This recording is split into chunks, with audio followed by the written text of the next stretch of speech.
And we are back. What is going on, guys? Welcome back to another episode of Bring the Juice. Your guys, Derrick and Cody, back for another episode, guys. And hey, the Indianapolis Colts won a football game on Sunday, and we are very excited about that. The Colts moved to 3-2 after their victory at home against the Tennessee Titans, where the Colts snapped a bunch of different streaks. We talked about those in the post-game recap. So if you guys haven't yet, be sure to go check that video out. But Derrick, with this victory, we have to talk about some winners and losers, some studs and duds from this game. And as it is with the victory, there's typically more studs than there are duds in this game. And so we have a good amount of studs and only a few duds or losers, if you will, for different situations. So let's get right into it, Derrick. And actually, let's talk about the losers or the duds, if you will, because there's only a couple of them here. The first guy that we have on here has to be Anthony Richardson, just because of the injury. You know, the third injury he's had in 5 games, or I guess 4 games that he's played in. It's unfortunate, Derrick, and I know we're going to make a video, have it come out tomorrow about that injury and just how unfortunate it is. How maybe Richardson needs to do some things. Maybe the Colts need to do some things to protect him better because, Derrick, I mean, to steal the oldest cliche in the book, the best ability is availability. And Anthony Richardson has proven, at least through 5 games, that he hasn't really been available for the Colts when it matters. And so he definitely needs to do a better job there. And it just stinks to see the young man already dealing with so many injuries and different ones. Yeah, absolutely. I mean, again, that's the only reason you put him on here on the losers category is because, again, it's not really doing much in the sense of it's going to impact his future right away. But what it does is it makes even more of the fan base think that you're not equipped to be the future quarterback of this team. And all it does is ruin your chances to have more reps out there on the football field. Obviously, like we said in our videos, it's freak injuries. It happens. But again, this is the 3rd injury that we've had to be concerned about with Anthony Richardson. So things definitely have to get a lot better going forward, or otherwise Richardson's just going to continue to not to be able to play. And then this whole first year will have all been for nothing. Yep, and that's the biggest thing we said with Richardson, right? The best way he's going to get better is by playing. But if he's not out there playing, then how's he going to get better? So, yeah, he's just got to stay on the field. He's got to be able to learn when is the time to take off, when's the time to take those hits, when's the time to not take those hits, and how do you just be smart about it? Because we've seen the best quarterbacks that last the longest are the quarterbacks that don't take the unnecessary hits. The quarterbacks that don't, take a big hit every game, which it seems like Richardson continues to do. And so you just need him to be smarter with himself because it's very obvious, when you're running the football with him, there's a higher chance of injury. Heck, he's gotten 2 injuries off of that alone, just running the football. I guess you could probably argue 3 because in all 3, he was running. He was in the process of running and he took a hit. So he's just got to be smarter in that area. He started to slide, which is good to see, but just got to be better. And maybe the Colts just need to kind of pull back a little bit on some of those design quarterback runs. But again, that's neither here or there. Let's continue on talking about some of the losers. And Derrick, another guy that we got to talk about here, a guy that just continues to get lost in the shuffle of the wide receiver room. Alec Pierce, only 1 catch today, although it was a big catch. He just continues to kind of be a non-factor in these games, Derrick. And I think it's pretty telling that, Josh Downs and Michael Pittman Jr. are getting typically about 7 targets per game, and Pierce gets 1 or 2. What are your thoughts on Alec Pierce and kind of really how he's kind of become irrelevant in this Colts offense so far through 5 weeks? Yeah, I mean, you're right. It's extremely telling that Josh Downs continues to see more and more action in this offense, and Michael Pittman continues to ascend, and Alec Pierce is now getting less targets than half of the tight ends on our group. Heck, even getting less receptions than our running backs now, and neither one of our running backs are receiving running backs. So it is very telling. I know that Jim Bob Cooter said at the end of, I think it was last week or 2 weeks ago, where he said that, just sometimes the game plan just doesn't go your way for Alec Pierce. And I will admit, there was one time when Gardner Minshew could have hit Alec Pierce for a touchdown late in that third quarter, but just failed to recognize that he was open. But it just seems like that's what Alec Pierce is. Either he's the home run bomb or he's nothing. And so far he's been nothing all season. And I mean, was that his fifth reception this game? Or for the season in this game, I think. So this is not a guy, you've drafted him in the second round to be an explosive element to your offense, and he has been anything but it. I mean, had one catch late in the fourth quarter to try to seal the game. Thankfully, glad for Pierce to be able to do that, and had that one where obviously he got held and ended up having a flag, which ended up moving the sticks even more for the Colts. So clearly it was there, but like, where is he the remaining 7 other drives that the Colts are at? He's just non-existent. So again, until I start seeing some productivity, it's just going to continue to be in the losers category, because now I'm not thinking it's part of the scheme anymore. Yeah, I mean, at this point, it's like he just doesn't get the looks, and I think that tells all, right? They're not even looking to him anymore, it seems like, and so hopefully he can do something here and something to build his confidence back up, because it's just odd how he goes from having a pretty solid rookie season to now just not being a factor at all in this team at all. So it's just weird. It's very strange, and I don't fully understand why he's not being involved. Is it just maybe is he not like a scheme fit? I don't really know like why he's really not drawn up in the game plan at all. He's just not really getting opportunities anymore. So it's just kind of interesting. But yeah, he continues to be, I think you think we could say at this point, Derek, he's the number 3 wide receiver. I think Downs has taken his spot as the number 2 guy right now. So hopefully he can make some comebacks here and can start making some plays and maybe earn his way back into getting some more looks here at wide receiver. But Pierce is there. And then we got to talk about just really Gus Bradley and talking about, the Indianapolis zone scheme that seems like they're kind of getting picked apart week to week, especially the last 2 weeks. I will say this, to give them credit in defense of Gus Bradley, they did a terrific job in the red zone. Like, they did a great job of limiting the Tennessee Titans to 3 points as opposed to 7, right? They weren't just allowing Tennessee to do whatever they wanted down in the red zone. So that is a positive thing, but also they were doing a pretty bad job of covering DeAndre Hopkins, and he was really the biggest guy in this game. And it seems like every week in this Gus Bradley defense, one of these receivers, typically their number 1, goes off for like 150 yards, and they just don't seem to have an answer for him. And I think it also kind of extends to, sometimes your front 4, as of recent, has struggled a little bit more to get home, right? I think the pressure's still been there, but they only had 1 sack in this game. And sometimes it feels like Gus Bradley is just content to let them sit back and pick apart his defense a little bit. Talk to me about him and kind of some of the losers there when it comes to kind of the scheme and kind of the, honestly, lack of imagination, if you will, lack of aggressiveness in terms of sending the blitz and, making quarterbacks uncomfortable. I mean, honestly, that's what concerns me the most and what angers me the most about this Colts defense over the last several weeks. I think that, me personally, I thought the reason why we lost to the Rams, of course, we had given up a ton more yards on the ground to the Rams than we did against the Titans. But again, that also helped with the fact that Buckner was not available for the majority of that game. He was on a pitch count.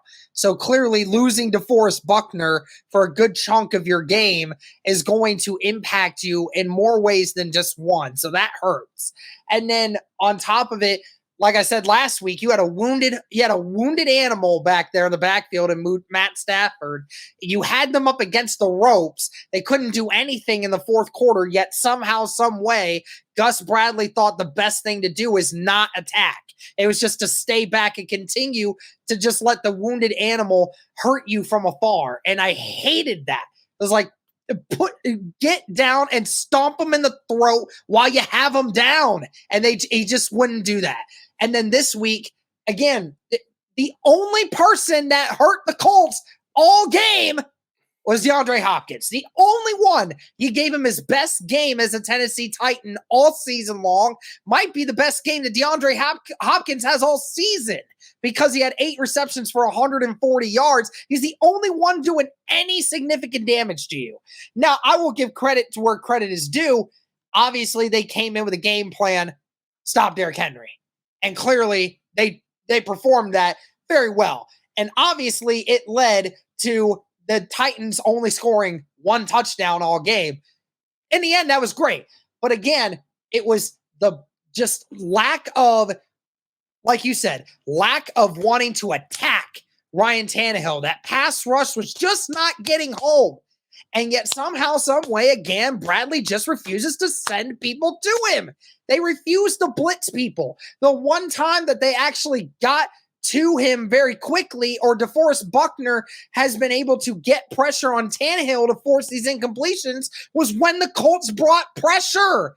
They would bring 5, DeForest Buckner would go ahead and free, and then DeForest Buckner would make him force an incompletion. Why do we not do more of it? Why do we not do more of it and continue to make these quarterbacks suffer? I'm not asking for 40% of the time to do it, but more than your 10 to 15% range, please.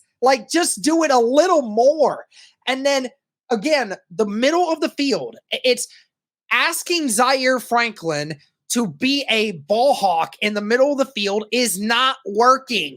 Stop making Zaire Franklin be a ball hawk in the middle of the field and freaking change some things up, man, because that's how DeAndre Hopkins kept getting open half the time, because he's just sitting in the middle and Zaire Franklin goes the wrong way, and then you're just like, oh, well, there he is. That's just, it's stupid, because literally the last 2 weeks, the quarterbacks that we have faced has eaten that alive. And we're lucky it didn't cost us the game. We're very lucky that the defense was able to stop the run and force them to not be able to score in the red zone. And the only reason they couldn't score in the red zone on the same thing was because it's so congested there that it's practically impossible to get separation because there's no room in the red zone. That's the only reason why they weren't able to get it in there. So I just think the scheme that Bradley is running, he has to make some tweaks, because this defense is going to continue to get eaten up in the middle because every quarterback sees it now, and Bradley's just not changing it. Yep. But with that, we'll move on to some of the studs right now, or the winners, if you will, in this game. We were upset with part of the defense didn't play well, but part of the defense, and part of the big part, which ultimately won this game for the defense, was the game plan. You mentioned it already. The ability to stop Derrick Henry. He averaged in this game 3.3 yards per carry. The Titans really weren't able to do a whole lot running the football all day, which we know is their MO. We know that's what they want to do, is establish a line of scrimmage. But this Indianapolis defense, this front seven, did a terrific job all day of really limiting Derrick Henry and this running game. Tajay Spears, same way, although he had a little bit more success.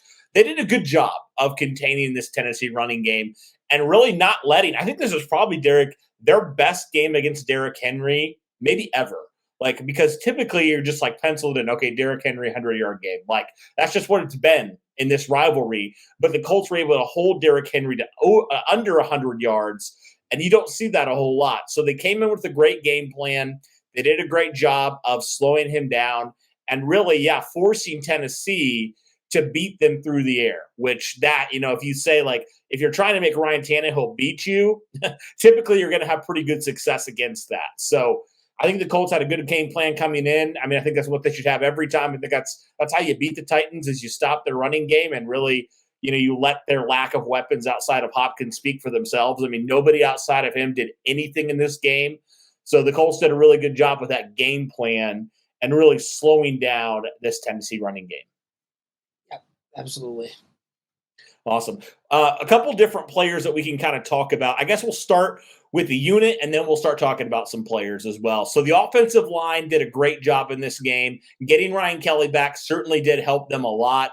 The Colts ran for just a hair under 200 yards, 193 yards on the day, and they were able to obviously help Zach Moss and company really do whatever they wanted, running the football all day long. And also they protected very, very well. The only sack was Anthony Richardson, and you could argue that wasn't even on the offensive line. That was an Anthony Richardson thing. But the offensive line did a great job of protecting the quarterbacks all day long, whoever was back there. And they did that without potentially their best offensive lineman in pass protection, Bernard Ryman, who's missed his second game due to the concussion. So it was rookie Blake Freeland in there again.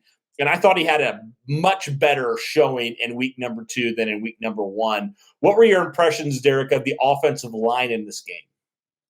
Oh, they were the unsung heroes of the offense today. I mean, again, another game where Gardner Minshew has to come in. You have to change the offensive scheme, and they didn't allow a single sack on Gardner Minshew. And that's amazing to think about. And again, Zach Moss doesn't get 163 rushing yards against the best rushing defense in the league without the offensive line actually making blocks. I mean, there were multiple times you saw Will Fries getting to the second level, blocking linebackers and blitzing corners and safeties who, and he was able to create a hole for Zach Moss to run through. And thankfully, like you said, getting Ryan Kelly back, huge. Being able to seal and Quentin Nelson being able to do the same thing. I mean, this looked like an offensive line back in 2018 when Andrew Luck was there, and they said, and Quentin Nelson told Frank Reich, no, we need to run the ball on these guys against the Buffalo Bills, who came into Indianapolis with the number 1 rushing defense in the league and then proceeded to put up 150 on them with Marlon Mack. It felt like the exact same thing in this sort of circumstance where they met the challenge and they exceeded it. And then, like you said, we were missing Bernard Ryman. We're all saying, oh, man, I hope that's not a disaster once again.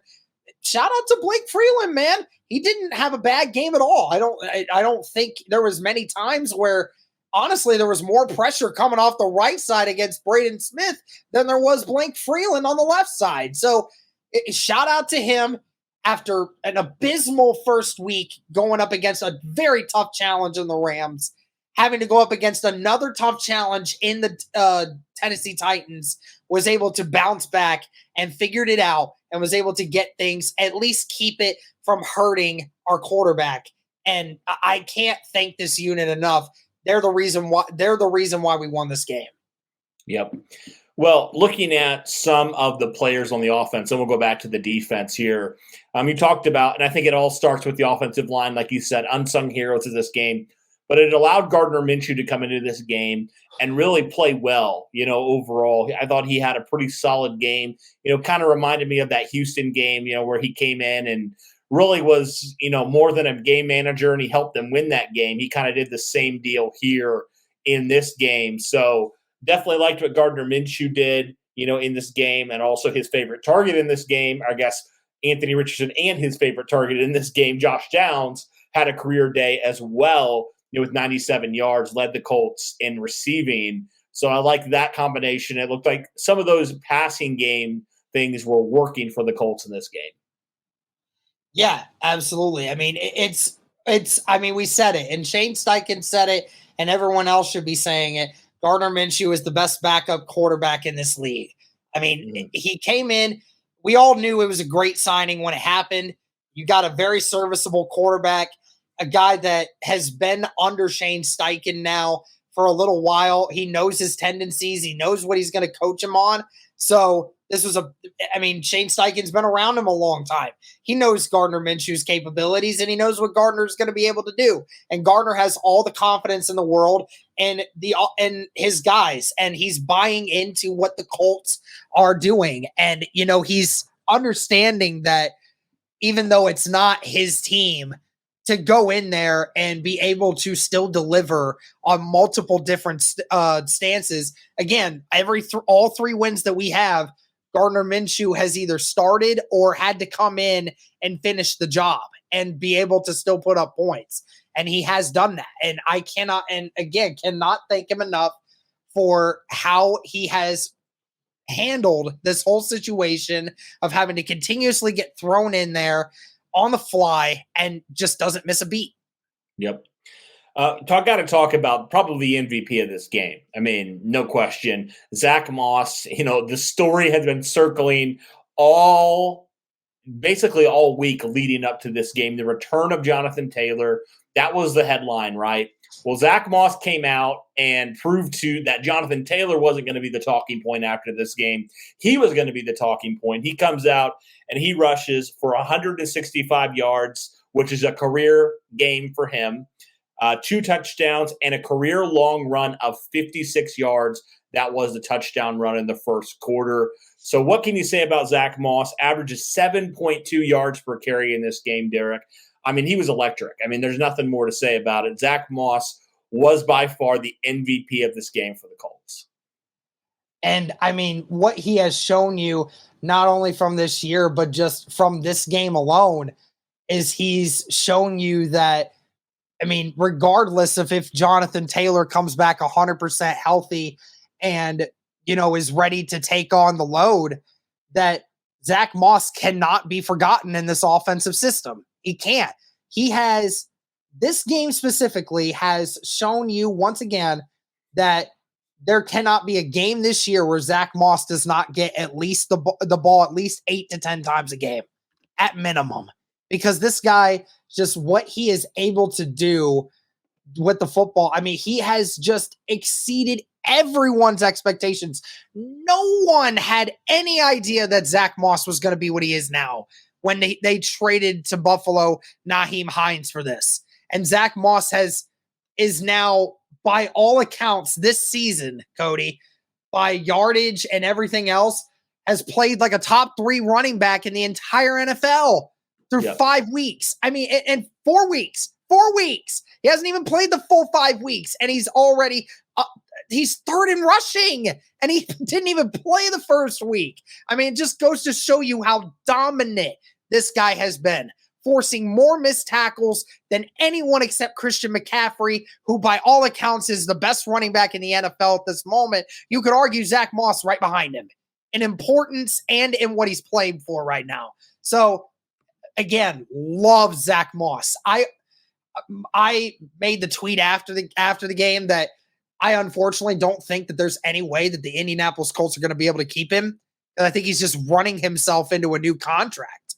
And I wish that wasn't the case, because I really want the Colts to keep Zach Moss, and I don't know if there's any way we can after just re-signing Jonathan Taylor. I don't know if there's a possible way that we keep Zach Moss around, but I love what he's doing. He's doing great, right? 455 rushing yards right now. And again, like you said, that's in 4 games. Right now, the only 2 players ahead of him, Christian McCaffrey and Devin Achane, who was obviously the guy that had that 200-yard game. So Zach Moss continues to just show up week after week. And you're right. This was a game that nobody was expecting from Zach Moss. You were expecting him to play well, but you weren't expecting him to play like an elite running back, certainly. So, Zach Moss showing his stuff, showing how good he can be when given the opportunity.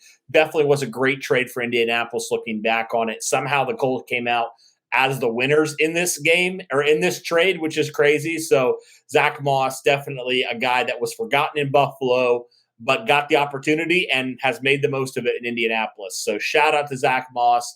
Great game from him. Just runs extremely hard and showed a little bit of quickness there, Derrick. I know that's kind of something we say, Zach Moss isn't a fast guy, but he showed a little bit of quickness there on that run. Even Jonathan Taylor said it, and the pressure's like, y'all need to watch out now. He even showed he's got some wheels. Absolutely. I didn't know he had that kind of speed on him, bro. I thought, I looked at that run and I was like, am I really looking at Zach Moss right now? I thought that was Jonathan Taylor at the very beginning. So I'm like, hey, that's a pleasant surprise. Absolutely, absolutely. So great game from Zach Moss, clear winner in this game. Let's finish with a couple defensive players, Derrick. And we got to talk about 2 defensive linemen in this game that I thought played extremely well. The first guy, DeForest Buckner, he was a wrecking ball all day. Even though he was not officially credited with a sack, he probably should have had a couple, Derrick. He was constantly harassing Ryan Tannehill all day long. He led, he had a couple pressures that led to some incompletions or some errant throws, and was just continuing to be a monster back there. And just continuing to be a dominant force, to be honest. One of the best 3 techs in the league for a good reason. And then Samson Mabukum, Derrick, who continues to show out, continues to play well for Indianapolis, had a sack in this game, and also had a couple nice plays in the run department. A clear upgrade from Yannick Ngakoue. We see it now. Samson Mabukum looks really good in this game. And, talking about how the defensive line wasn't able to get home, these 2 players in particular were very, very good in this game. Yeah, absolutely. I mean, Samson Mabukum, the only sack of the day for the Indianapolis Colts. And, of course, DeForest Buckner, like you said, I mean, several times he almost had a sack, but was either getting held and nobody called it, or Tannehill just got it off just before DeForest Buckner was able to finish the job. But like I said, he had multiple times where he hit Tannehill and it forced an incompletion. DeForest Buckner was definitely a force to be reckoned with. And, we talked about Zaire Franklin getting the stop. Again, who else was there? DeForest Buckner, who had Derrick Henry's leg when Zaire hit him. And, of course, there was just no escaping that. I know DeForest doesn't get the credit for that tackle, but he had Derrick Henry's leg. And the only way that Derrick Henry was getting away was if DeForest Buckner was not there holding his legs down. So, I mean, at the end of the day, DeForest Buckner, while the stat line may not be amazing for DeForest Buckner, his presence was very much felt on that defense today. Oh, 100%. Yeah, he looked very, very good in this game for sure. And he's so underrated because he does so many things that aren't seen. So many good things that people don't see necessarily, but they influence the way that the defense plays. And so DeForest Buckner, great to see that he is back to being healthy. Obviously was, I think that was a big reason why, the Colts really struggled in the run game, was because DeForest Buckner was a little bit banged up and kind of on a pitch count. But when he's fully healthy, there's very few like him, Derrick. So he is definitely one of the best interior defensive linemen in the league, no question in my mind. You mentioned Zaire Franklin as well. Continues to just show up, Derrick. Another strong game from him, led the Colts with 12 tackles in total. Right now, Derrick, if my math serves correctly, I was looking at some stats. Zaire Franklin through 5 games has 69 combined tackles already. Yep, best linebacker in the league. Linebacker in the league. And y'all need to stop playing with him. Even Ryan Clark in the national media is saying, are we just not going to talk about how gangster Zaire Franklin has been this year? I mean, seriously, the dude is leading the NFL in tackles. He might end up potentially finishing with the most tackles in a season ever if things continue to go the way that they are. So, I mean, Zaire Franklin is a dog. He's a straight dog. And y'all need to stop playing with him, and y'all need to stop disrespecting him, because he's here to stay. And this is a dude that is playing like one of the best defensive players in all of the National Football League. He's 7 tackles ahead of number 2, TJ Edwards. So he's just continuing to play at an extreme rate that you're just like, oh my goodness, this guy, talking about just coming out of nowhere, man. He is just continuing to be on a tear. So you love to see Zaire Franklin continuing to be out there. 69 tackles in 5 games, Derrick. That's darn impressive right there. So you think he's on pace for over 200 tackles right now. I mean, easily. Yep. That's crazy. Like, I don't know what is the actual record. I actually don't know that offhand. I want to actually look it up. NFL record for most tackles in a season.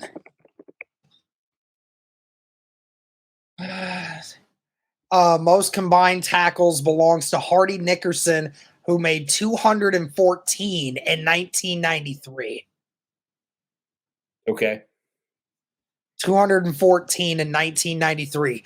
Now, again, if you are Zaire Franklin and you average 12 tackles a game over the span of 17 games, I mean, he's knocking on the door. Now, if he averages 13 a game through those, then he will end up passing that record. Wow. So that's crazy. And he's almost, he's on that record now. I mean, 5 games, almost 70 combined tackles.